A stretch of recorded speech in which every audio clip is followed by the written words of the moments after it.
क्या जरदारी और बिलावल ने सिंध का पानी बेच दिया? हकीकत क्या है? पीपल्स पार्टी कहां और क्यों बुरी तरह फंस चुकी है? क्या नई एमआरडी की तहरीक तैयार? हामिद मीर का कॉलम। सीनियर सहाफ़ी हामिद मीर अपने कॉलम में तज्जिया पेश करते हुए लिखते हैं कि पाकिस्तान पीपल्स पार्टी अजब मखमसे में फंस चुकी है। इस मखमसे का नाम वफाकी हुकूमत है। ये वफाकी हुकूमत पीपल्स पार्टी के वोटों पर खड़ी है। वज़ीर आज़म शहबाज शरीफ ने बहुत कोशिश की कि पीपल्स पार्टी वफाकी काबीना का हिस्सा बन जाए, लेकिन आसिफ अली जरदारी और बिलावल भुट्टो जरदारी वफाकी काबीना का हिस्सा बनने पर राजी नहीं हुए। खदशा यह था कि शहबाज शरीफ कोई ना कोई ऐसा काम जरूर करेंगे जिसका सिर्फ मुस्लिम लीग नून को नहीं बल्कि पीपल्स पार्टी को भी सियासी नुकसान होगा।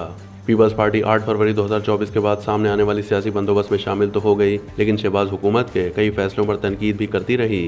सदर, 2 सूबों के गवर्नर्स और चेयरमैन सेनेट का ओहदा ले लिया, लेकिन यह तासुर भी देने की कोशिश की कि हुकूमत के कई अहम सियासी फैसलों से पीपल्स पार्टी का कोई ताल्लुक नहीं है। हामिद मीर के बकौल पीपल्स पार्टी चाहती तो पीका तरमीमी एक्ट 2025 जैसा मुतनाज़ा कानून कभी पार्लियामेंट से मंजूर नहीं होता, लेकिन पीपल्स पार्टी ने इस कानून के हक में वोट भी दिए और बाद में इस कानून से ऐलान लाताल्लुकी भी कर दिया। अब आप इसे मखमसा कहें, झंझट कहें, झमेला कहें या बखेड़ा कहें, लेकिन पीपल्स पार्टी इसमें बुरी तरह फंस चुकी है। एक तरफ ये पार्टी रियासत के अहम आईनी ओहदों पर विराजमान है और दूसरी तरफ वफाकी हुकूमत के खिलाफ एहतजाज करती फिरती है। चंद हफ्ते पहले पीपल्स पार्टी ने नई नहरों के खिलाफ सिंध असम्बली से करारदाद मंजूर कराई थी। फिर 25 मार्च को नई नहरों के मंसूबे के खिलाफ एहतजाज किया। 2 अप्रैल को ईद उल फितर के तीसरे दिन पीपल्स पार्टी एक दफ़ा फिर नई नहरों के खिलाफ एहतजाज करती नजर आई। पानी का मसला पीपल्स पार्टी के लिए वबाल जान बन गया है। सीनियर साहब अपने तर्जीह में मजीद कहते हैं कि पीपल्स पार्टी को तवील अरसे के बाद सिंध में अपनी सियासी बका खतरे में नजर आ रही है। जुल्फ़िकार अली भुट्टो को 1989 में फांसी दी गई, जिसके बाद जिंदा है भुट्टो के नारे पर मोहतरमा बेनज़ीर भुट्टो 1988 और 1993 में वज़ीर आज़म बनी। 2007 में मोहतरमा बेनज़ीर भुट्टो की शहादत के बाद 2008 में पीपल्स पार्टी को एक दफ़ा फिर वफाक और सिंध में हुकूमत मिली। 2008 के बाद से पीपल्स पार्टी मुसलसल सिंध में बरसर इक़्तिदार है। जुल्फ़िकार अली भुट्टो की फांसी के 46 साल के बाद पीपल्स पार्टी ने उनके लिए निशान पाकिस्तान का ऐलान करके अहले सिंध को याद दिलाया कि आज आप जिस पार्टी के खिलाफ जगह जगह रैलियां निकाल रहे हैं, उस पार्टी के बानी चेयरमैन ने एक फौजी डिक्टेटर के साथ समझौता करने के बजाय फांसी का फंदा कबूल कर लिया था। सन 1981 में मोहतरमा बेनज़ीर भुट्टो ने खान अब्दुल वली खान, मौलाना फजलुर रहमान, रसूल बख्श पलीजो, जाम साकी, फाजिल राहो, नवाबजादा नसरुल्लाह खान और दीगर रहनुमाओं के साथ मिलकर तहरीक बहाली जमहूरियत शुरू की, जो एमआरडी के नाम से मशहूर हुई। इस तहरीक ने 1983 में सिंध में जोर पकड़ा तो जनरल ज़ियाउल हक मदद के लिए जीएम सैयद के पास जा पहुंचे।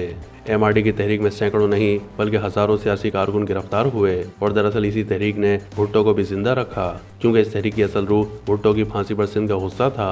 हामिद मीर के मुताबिक तकरीबन 42 साल के बाद सिंध में दोबारा एक तहरीक जन्म ले रही है। यह तहरीक दरिया सिंध के पानी को बचाने की तहरीक है और पीपल्स पार्टी पर यह इल्ज़ाम लगाया जा रहा है कि इस पार्टी ने अपने सियासी मफादात के लिए सिंध के पानी का सौदा किया। पीपल्स पार्टी पर दबाव उस वक्त बढ़ा जब एक तरफ कौमी असम्बली में अपोजिशन लीडर उमर अयूब खान ने इल्ज़ाम लगाया कि आसिफ अली जरदारी और बिलावल भुट्टो ने सिंध का पानी पंजाब को बेच दिया। दूसरी तरफ सिंधी कौम परस्त रहनुमाओं डॉक्टर कादिर मक्सी, अयास लतीफ़ पलीजो और जैन शाह के साथ मीर मुर्तज़ा भुट्टो के साहबजादे जुल्फ़िकार अली भुट्टो जूनियर भी मैदान में आ गए और 6 नई नहरों के मंसूबे को 1991 में पानी की तकसीम के मुआहदे की खिलाफ वर्जी करार दे दिया। जब पीपल्स पार्टी ने दावा किया कि वो 6 नई नहरों के मंसूबे के मुखालिफ है, तो वफाकी हुकूमत ने दावा किया कि 6 नई नहरों का मंसूबा सदर आसिफ अली जरदारी की मंजूरी से शुरू किया गया है। कॉलम निगार मजीद लिखते हैं कि जब सदर मुमलिकत ने पार्लियामेंट के मुश्तरका इजलास से खिताब करते हुए इस मंसूबे पर तनकीद की, तो फिर वो हुआ जिसका जरदारी साहब को अंदाज़ा ही नहीं था। हुकूमती ज़राए ने मीडिया को executive committee of the national economic council की एक मीटिंग के मिनट्स लीक कर दिए। कहा गया कि इस मीटिंग की सदारत आसिफ अली जरदारी ने की थी और इस मीटिंग में चोलिस्तान कैनाल समेत दीगर नहरों के मंसूबे को मंजूर किया गया। जुलाई 2024 में executive committee of the national economic council यानी एक्निक की इस मीटिंग के मिनट्स पीपल्स पार्टी के लिए किसी बम शेल से कम नहीं थे। वफाकी हुकूमत की इस वारदात के बाद सिंध के वजीर आला मुराद अली शाह ने एक प्रेस कॉन्फ्रेंस में एक्निक की मीटिंग के मिनट्स को झूठ करार दे दिया और दावा किया कि सदर आसिफ अली जरदारी को आबपाशी के मंसूबों पर ब्रीफिंग के लिए एक्निक में बुलाया गया था। सदर का एक्निक से कोई ताल्लुक नहीं, ना ही सदर एक्निक के इजलासों में किसी मंसूबे की मंजूरी दे सकता है, न सदर ने कहीं कोई दस्तखत किए हैं। पीपल्स पार्टी ने 8 जुलाई 2024 को एक्निक की मीटिंग के मिनट्स को मुस्तरद कर दिया और ये भी कहा कि हम चाहें तो वफाकी हुकूमत को गिरा भी सकते हैं। हामिद मीर का बकौल धमकी मुस्लिम लीग नून के लिए गैर मुतवक्के थी।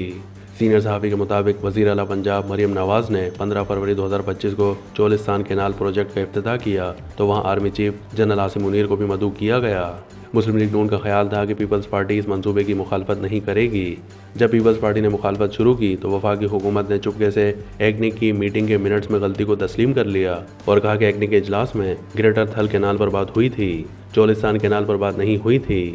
6 نئی نہروں کا منصوبہ دراصل گرین پاکستان انیشیٹو یعنی سرسبز پاکستان کا حصہ ہے، جس کا اعلان وزیر اعظم شہباز شریف نے 10 جولائی 2023 کو کیا تھا۔ ارسا نے 17 جنوری 2024 کو 6 نئی نہروں کے منصوبے کی منظوری دی تھی تو سندھ کے نگراں وزیر اعلیٰ مقبول باقر نے نگراں وزیر اعظم کے نام خط میں اس منصوبے کی مخالفت کی تھی۔ سندھ کا موقف ہے کہ دریاؤں میں پانی پہلے سے ہی کم ہے۔ غیر آباد بنجر زمینوں کو آباد کرنے کے لیے دریائے سندھ سے نئی نہر نکالی گئی تو سندھ کی آباد زمینیں غیر آباد ہو جائیں گی۔ پنجاب کا موقف ہے کہ چولستان کینال کے لیے دریائے سندھ سے پانی نہیں لیا جائے گا بلکہ دریائے ستلج سے وہ پانی دیا جائے گا جو سیلاب میں آتا ہے۔ ارسا کا کہنا ہے کہ چولستان کینال کو دریائے چناب یا دریائے جہلم سے پانی دیا جائے گا۔